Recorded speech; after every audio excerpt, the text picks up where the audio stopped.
খারাপ স্বামীকে ভালো করার আমল কি? খারাপ স্বামীকে ভালো পথে ফিরিয়ে আনার আমল কি হতে পারে?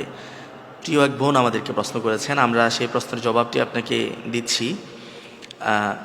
আপনার স্বামী যদি খারাপ হয়, আপনার স্বামী যদি বিপথে চলে যায়, তাহলে তাকে ভালো করার জন্য আপনি কি কি পদক্ষেপ গ্রহণ করতে পারেন?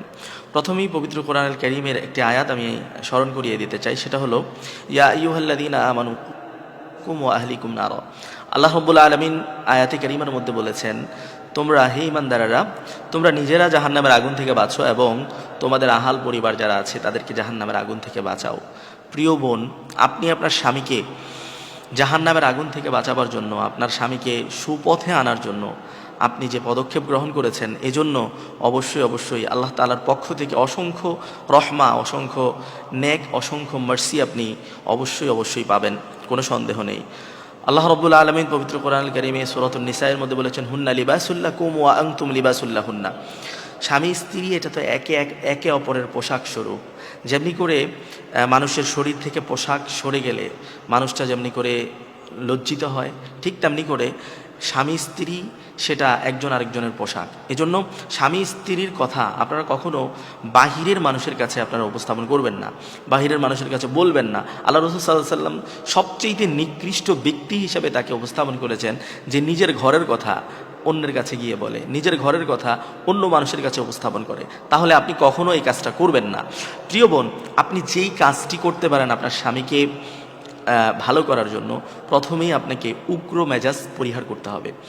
আপনার স্বামী যেই বিষয়গুলো ভালোবাসে, সে যে খাবারগুলো খেতে ভালোবাসে, আপনি তাকে সেই খাবারগুলো উপস্থাপন করুন। যেভাবে কথা বললে সে সন্তুষ্ট হয়, আপনি সেভাবে কথা বলুন।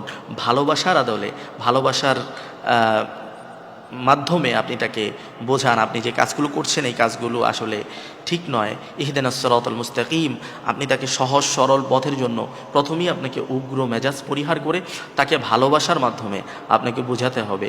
তার যে বিষয়গুলো পছন্দের বিষয়গুলো তাকে প্রথমেই আপনার সামনে এনে দিতে হবে।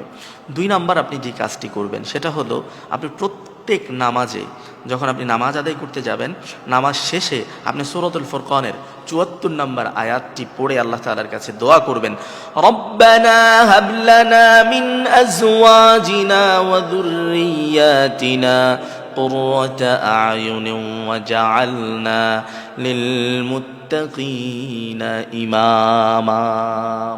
আপনি আল্লাহ রাব্বুল আলামিনের কাছে বলবেন, রব্বানা হাব লানা মিন আজওয়াজিনা ওয়া যুররিয়াতিনা কুররাতা আ'য়ুনিন ওয়াজআলনা লিল মুত্তাকিনা ইমামা।